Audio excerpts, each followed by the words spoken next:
또한 우리나라에는 나쁜 사람들과 협력해야 하는지 의문을 품는 이들이 있습니다. 캐나다 자유당은 소수의 무법자들과 미친 사람들에게 장악당했습니다. 그리고 이제 사회에는 일종의 암처럼 당신이 예전에 지지하던 가치를 갉아먹는 현상이 생겼습니다.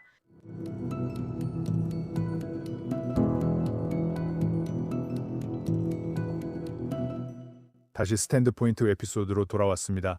저는 게이브 그로이스만입니다. 오늘 기대가 큽니다. 지난 인터뷰에서는 전 세계를 돌았고 며칠 전에는 크네세트 의원도 모셨었습니다. 우리는 영국의 토미 로빈슨과 인터뷰했습니다. 몇몇 분들은 소셜미디어에서 팔로우하고 계실 텐데 이 에피소드는 전쟁 때문에 이번 주 후반이나 다음 주에 공개될 예정입니다. 오늘 정말 운 좋게도 제가 오랫동안 모시고 싶었던 놀라운 게스트를 이 쇼에 모시게 됐습니다. 이분을 모시는 건 쉽지 않았고 많은 분들이 온라인에서 팔로우하고 계신 분입니다. 그녀는 가장 좋은 의미에서 열정적인 인물로 모든 선한 가치를 위해 목소리를 내고 있습니다.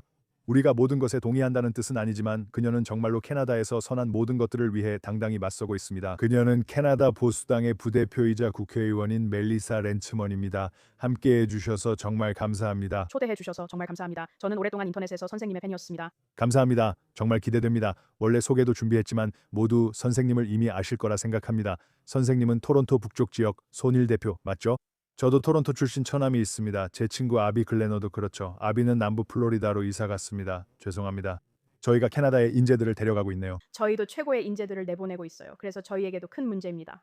네, 저희가 앉아있는 벨 하버는 제가 시장이었던 곳이고 캐나다인들이 많이 삽니다. 예전부터 겨울마다 추위를 피해 오는 사람들이 내려옵니다. 토론토와 남부 플로리다 사이에 큰 연관성이 있는 것 같아요. 정말 그래요. 미국과 캐나다 사이에는 오랫동안 깊은 연관이 있었죠. 우리 가족들과 지인들이 겨울철에는 당연히 여기서 지내지만 여기서 캐나다를 꼭 한번 추천하고 싶어요. 캐나다의 여름은 정말 최고예요. 지금 여러분을 초대합니다. 최고의 여름이에요. 캐나다에서 여름을 보내기에 가장 좋은 곳은 어딘가요? 있잖아요. 저는 좀 편파적일 수밖에 없어요. 저는 캐나다의 온타리오라는 주를 대표하고 있는데 머스코카에서 보내는 여름이 최고예요. 거기에는 뭐가 있냐면 호수요? 우리는 호수가 정말 많아요.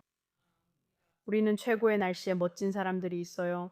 저와 함께 미시간 대학교를 졸업한 친구들 중 이 방송을 듣는 분들은 알겠지만 우리는 캐나다 윈저를 잘 알아요. 왜냐하면 바로 국경 너머에 카지노가 있기 때문이죠. 그리고 거기서는 19살부터 도박도 할 수 있고 술도 마실 수 있어요. 할 수 있었죠. 더 어렸으니까요. 그래서 우리는 항상 즐거운 시간을 보냈어요. 와서 돈을 쓰세요. 캐나다를 사랑해요. 몬트리올, 몽트랑블랑, 토론토에서 많은 시간을 보냈고 서부 해안 밴쿠버와 근처 섬도 정말 멋졌어요. 어쨌든 캐나다와 이스라엘 사이에는 정말 많은 일들이 일어나고 있어요. 예전에 저스틴 트리도가 있을 때는 사람들이 제가 그와 닮았다고 했던 게 전부였는데 그게 항상 저를 불쾌하게 했죠. 하지만 제 입장에선 그곳에 미친 자유당 총리가 있었고 스스로 우스꽝스러웠어요. 하지만 두 나라는 여전히 좋은 관계를 유지했고 국민들도 협력하고 있었어요.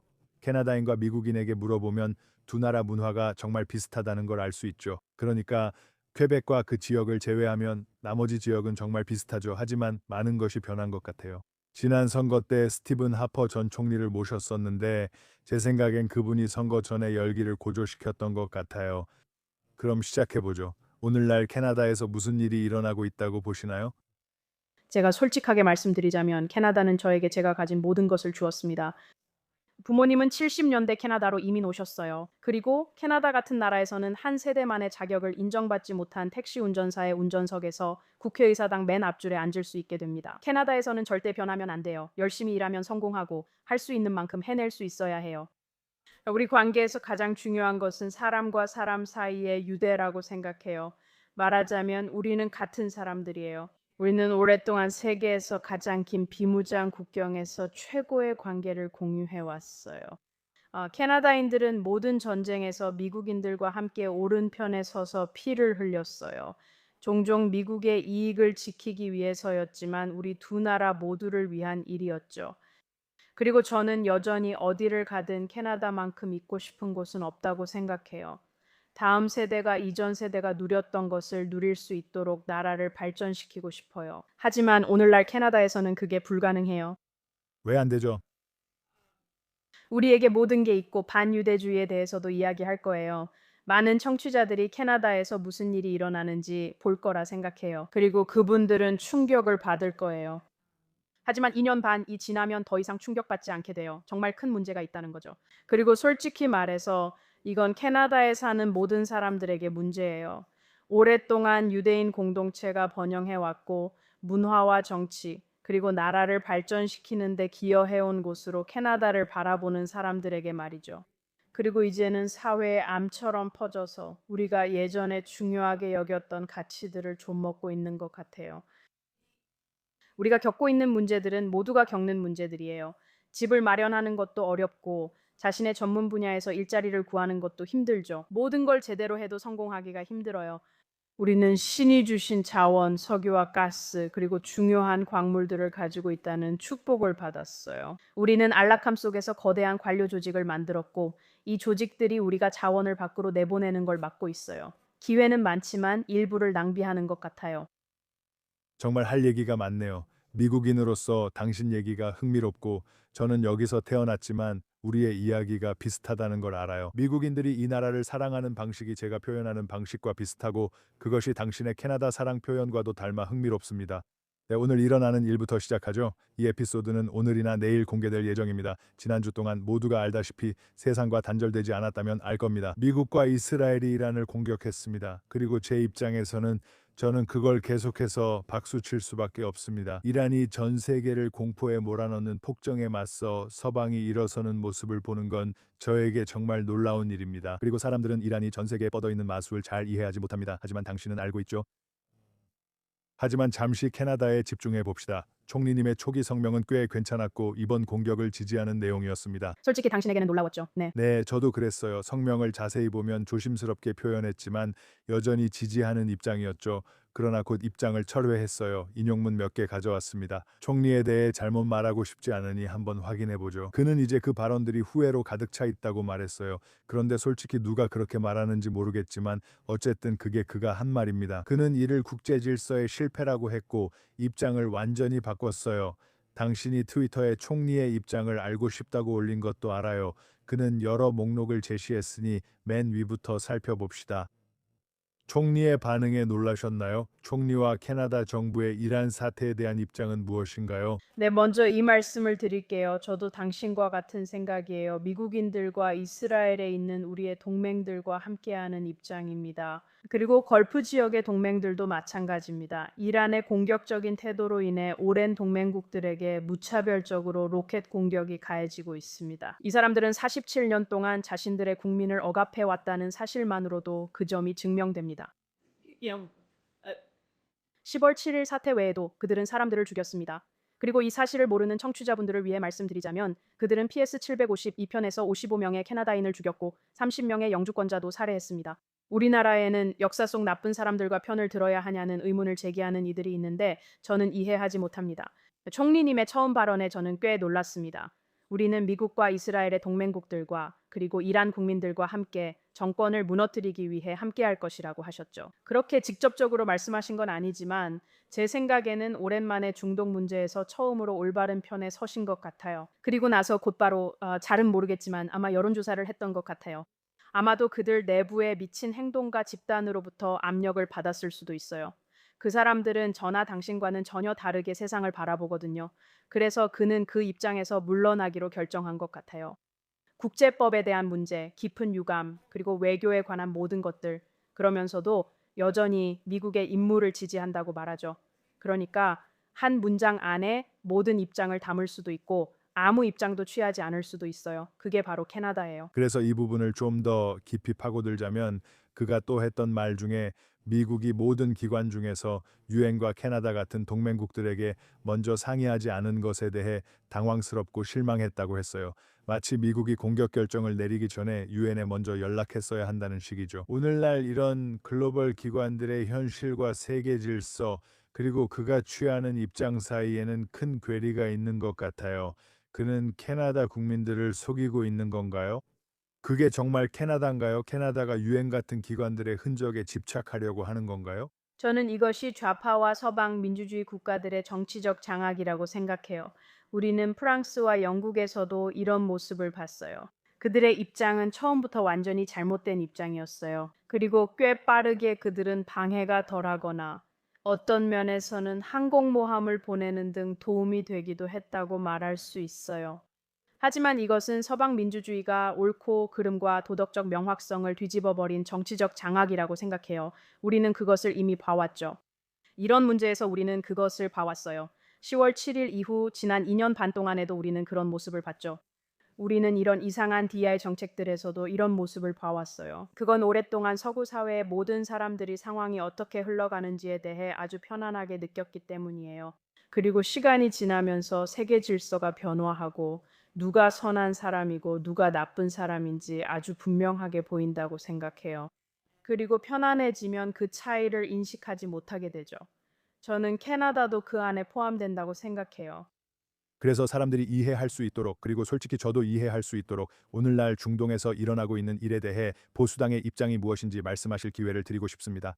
우리 보수당의 입장은 변하지 않았어요. 첫날부터 변하지 않았죠. 10월 7일 이후에도 변하지 않았고 그 전 스티븐 하퍼 시절에도 변하지 않았어요.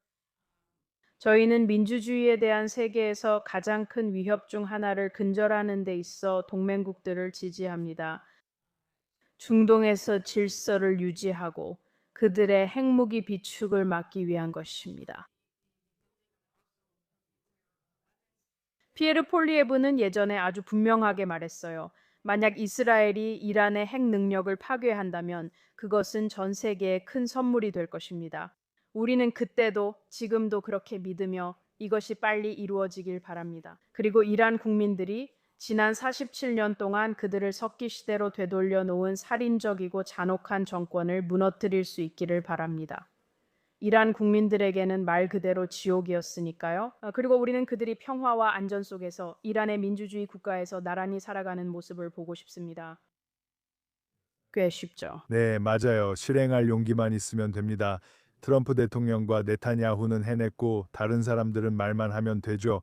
재미있는 점은 만약 여러분이 따라가 본다면 카니의 입장과 캐나다 정부의 입장이 민주당의 입장과 심지어 미국 내에서의 변화까지도 반영하는 것처럼 보인다는 거예요. 왜냐하면 처음에는 우선 모든 보도에 따르면 의회 지도부 그룹인 갱 오브 에잇과 모두 협의했다고 해요. 단 한 명만 빼고요. 그 사람은 연락이 닿지 않았다고 했죠. 전화가 안 된 사람이 누군진 모르지만 어쨌든 상의했다고 합니다. 그 일이 일어나던 저녁, 그러니까 우리 시간으로는 저녁이고 그들 시간으로는 아침이었는데 그때 그들에게 이 일이 진행 중이라는 사실을 알렸다고 합니다.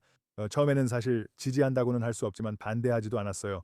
그들은 트럼프가 의회와 상의했으면 좋았겠다고 말했지만 그 행동 자체는 지지한다고 했죠. 그런데 그 입장이 완전히 바뀌었습니다. 이제 슈머, 제프리스 그리고 민주당 전체 기구, 심지어 개빈 뉴섬 같은 차기 대선 후보들까지 모두 언론에 나오고 있습니다.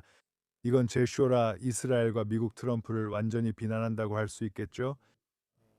그런 변화처럼요. 당신이 이해하는 미국 민주당의 현재 위치와 캐나다 현 정부 사이의 연관성을 어떻게 보시나요? 보세요. 저는 자유당 내에 미국 민주당과 매우 비슷한 성향을 가진 사람들이 있다고 생각해요. 아마 실제로도 그렇고요.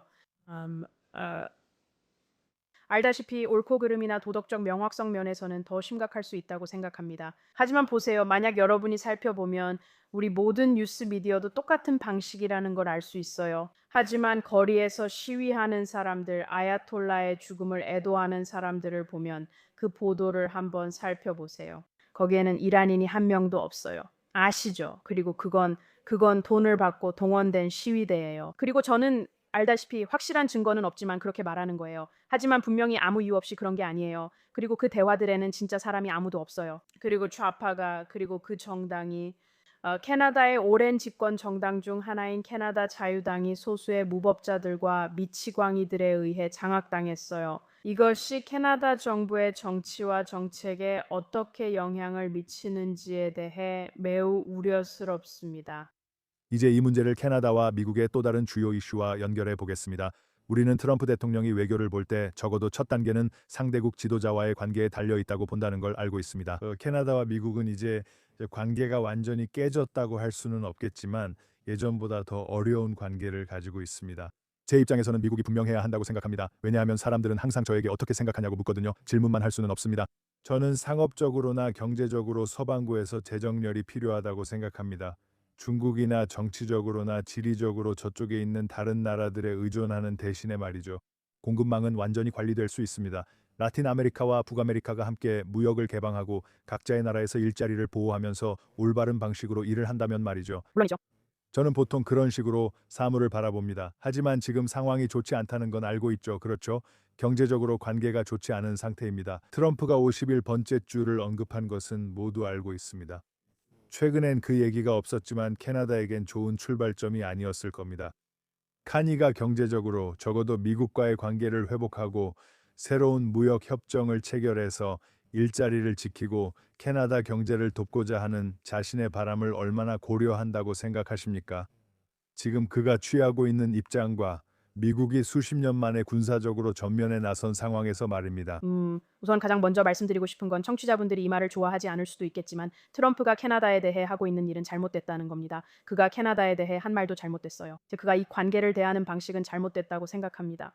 팟캐스트 시작 때 말씀드렸듯이 우리 사이에는 깊은 유대가 있습니다. 우리는 함께 전쟁을 겪었고 국경도 방어 없이 공유합니다. 서로 원하는 것을 가지고 있습니다. 그리고 우리는 제 평생 동안 이어져 온 무역 관계를 맺어왔어요. 저는 40대 초반인데 자유무역 협정이 없던 시절의 캐나다는 잘 모릅니다. 그 협정은 우리 모두에게 정말 큰 이익을 주었죠. 그래서 캐나다인들은 당연히 화가 나 있고 솔직히 왜 이런 상황이 벌어졌는지 혼란스러워하고 있어요. 제가 말씀드릴 수 있는 건 이 관계는 잠시 머무는 정치인들보다 훨씬 더 강하다는 거예요. 네, 캐나다와 미국 사이의 이 관계에서 트럼프가 한 일은 캐나다인들이 깨어나서 우리 스스로의 회복력을 키우고 자립해서 우리 자원을 개발하도록 만든 거예요. 다시 말하지만 우리는 세계가 원하는 것을 가졌고 오랫동안 미국인들에게 헐값에 팔아왔어요. 그리고 저는 이것이 우리에게 정말 좋은 파트너가 되기 위해 우리 집안을 제대로 정비할 수 있는 권한과 힘을 주었다고 생각해요. 질문 하나 해도 될까요? 캐나다 사람들이 느끼는 개인적인 모욕감이 캐나다의 미래를 위한 결정에 얼마나 큰 영향을 미치고 있나요? 저는 보수주의자이고 보수당의 일원이기 때문에 누가 언제 무슨 말을 했는지에 대해 감정적으로 반응하지는 않아요. 하지만 이것이 캐나다인들에게 깊은 영향을 미쳤다는 것은 알 수 있어요. 오랫동안 모든 것을 함께 해온 학교 친구가 갑자기 당신을 생일 파티에 초대하지 않기로 결정한 것과 비슷해요. 하지만 캐나다가 상처받고 화내는 모습을 보면 그럴 수도 있다고 생각해요. 그게 그들 입장이죠. 저도 이해해요. 그런데 캐나다가 중국에 달려가는 걸 보면 그렇죠.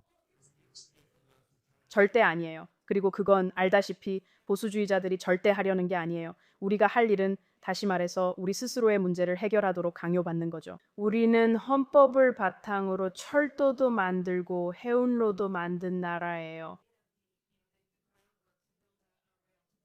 우리는 예전에는 정말 빠르게 무언가를 만들곤 했어요. 그리고 트럼프가 우리에게 해준 것, 혹은 트럼프의 이야기가 우리에게 해준 것은 캐나다인들이 스스로를 돌아보고 우리 정말 제대로 할 건가? 라고 결정하게 만들었다는 거예요.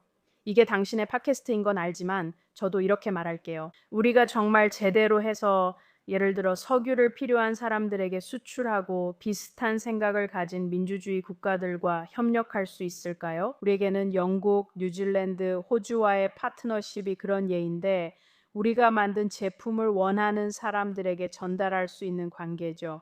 그리고 우리는 지금까지 해왔던 방식, 즉 관료주의 때문에 큰 일을 하지 못했던 방식보다 훨씬 더 합리적인 방법으로 그 일을 해낼 수 있습니다.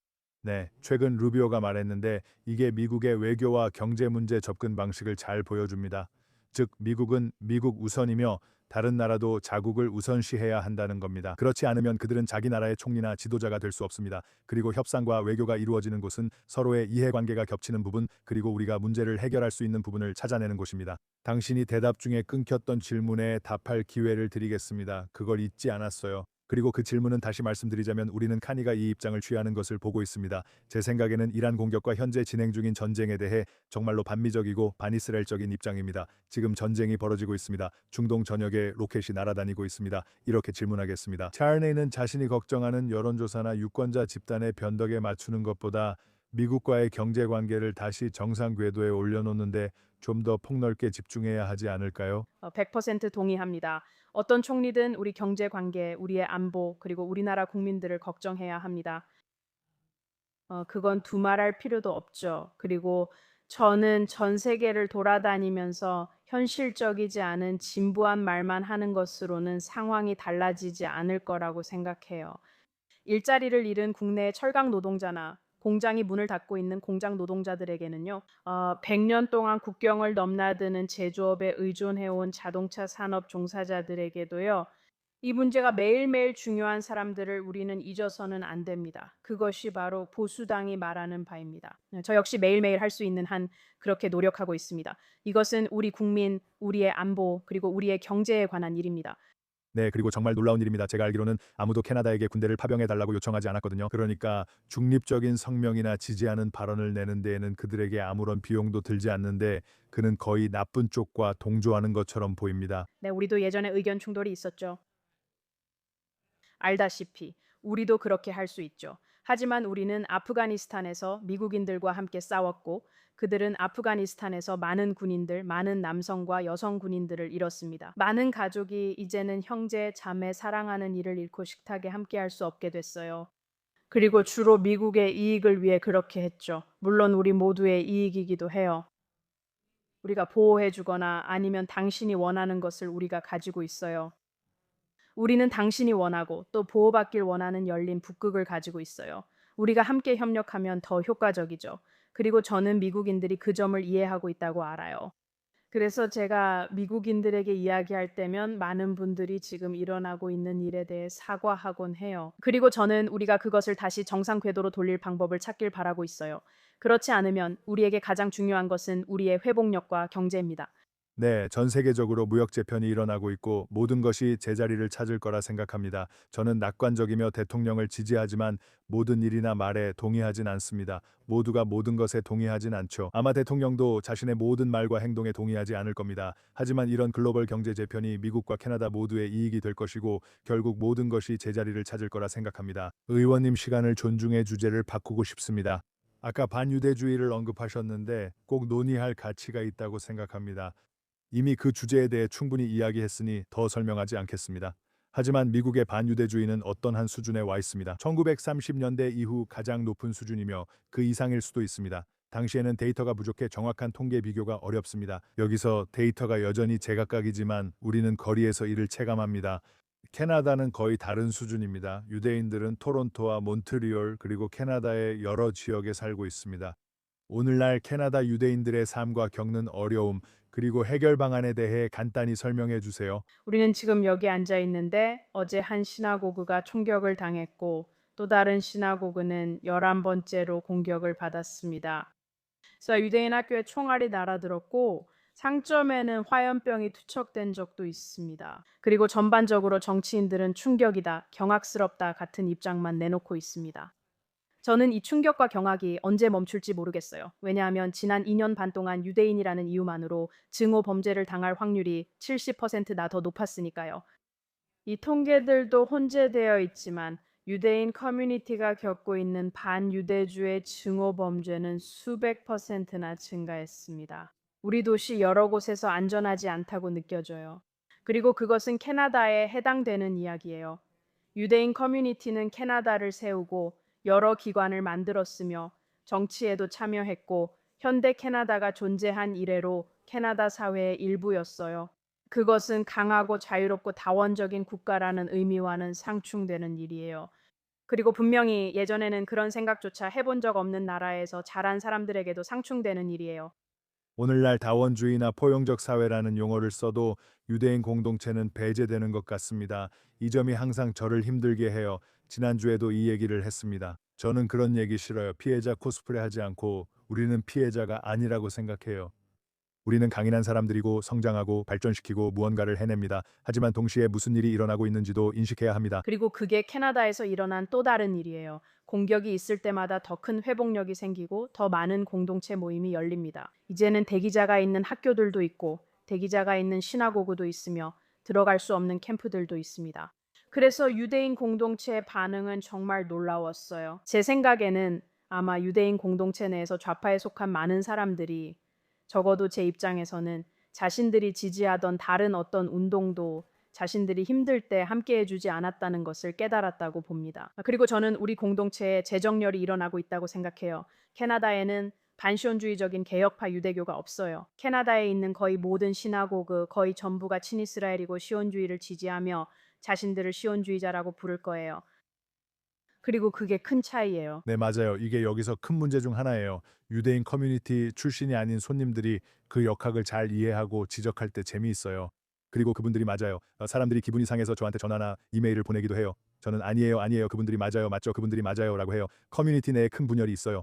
우리는 다른 이와 싸우기 전에 먼저 커뮤니티를 세워야 해요. 팟캐스트에서 팬처럼 보이기 싫지만 캐나다 유대인 커뮤니티를 위해 목소리 내는 모습이 정말 인상적이에요. 그냥 말씀드리고 싶어요. 저는 당신이 의회에서 최악의 혐오자들에 맞서 당당하게 목소리를 내는 영상을 봤어요. 당신은 힘과 자부심을 가지고 그리고 아주 명확하고 단호한 언어로 아주 직접적으로 그렇게 하시더라고요. 그리고 그게 저 개인적으로도 정말 큰 자부심이 돼요. 이걸 정말 가까이서 지켜보는 사람으로서요. 그래서 그 점에 대해 정말 감사드려요. 제가 정말로 마무리하고 싶은 부분은 캐나다의 미래와 보수당에 관한 것입니다. 여기 계신 대부분의 청취자분들은 우리가 스티븐 하퍼 전 총리와 함께했던 시절의 청취자들로 돌아가지 않는 한 정치적인 역학관계를 잘 이해하지 못합니다. 저도 올해 선거가 있었다는 건 알고 있습니다. 그렇다면 캐나다의 리더십 측면에서 미래는 어떻게 보이나요? 강력한 연합이 있습니까? 보수당이 어떻게 재집권할 수 있을까요? 이런 경우는 흔치 않지만 선거에서 패배한 후에도 당이 강하고 단열된 모습을 유지하고 있습니다.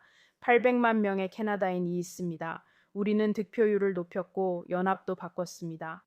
스티븐 하퍼의 당을 보면 저는 정말 팬이고 예전에 그분을 위해 일한 적도 있습니다. 팟캐스트에서도 팬임을 밝혔고 기회가 있을 때마다 당선 20주년도 축하했어요. 그의 연합, 즉 보수 연합은 지금과는 많이 달랐어요. 정장을 입은 사람들이 많았고 나이 든 분들이 많았죠. 저희는 젊고 역동적이며 노동자 계층이고 정말로 이 나라의 미래라고 할 수 있어요. 정치에서 앞서고 싶은 분야를 묻는다면 저는 젊은이들과 노동자 계층과 함께하겠다고 말하겠습니다. 그리고 사회 전반의 다양한 민족 공동체와 함께하는 것이기도 해요. 그래서 저는 미래와 향후 방향에 기대하고 있어요. 그리고 이제 우리가 해야 할 정말 큰 일이 있어요. 의회 민주주의에서 공식 야당은 아주 중요한 역할이거든요. 그리고 저는 앞으로 한동안 이 역할을 정말 진지하게 받아들일 거예요. 사람들이 준비된 정부가 있다는 것과 상황이 나아질 것이고 더 좋은 날이 올 거라는 걸 알 수 있도록 말이에요.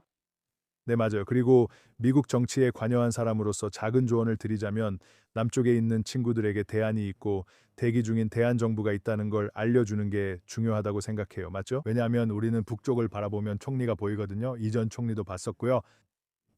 그렇게 희망적이지는 않아요. 하지만 당신이나 피에르 포일리에브르 같은 이름과 얼굴, 목소리를 보면 제가 그의 이름을 잘못 발음하는 건 알지만 저는 그의 이름을 잘못 말해 비난받았지만 웃겼어요. 저는 프랑스 사람이 아니니까요. 여름에 캐나다로 오세요. 그의 이름 발음법을 알려드릴게요. 저도 갈 거예요. 아비와 함께 그의 집에 있을 겁니다. 함께 해주셔서 정말 감사합니다. 진심으로 감사드려요. 모두 들어주셔서 고맙습니다. 좋아요, 팔로우, 구독, 그리고 이런 팟캐스트를 응원하는 모든 멋진 일들을 꼭 해주세요. 다음 주에 다시 만나요.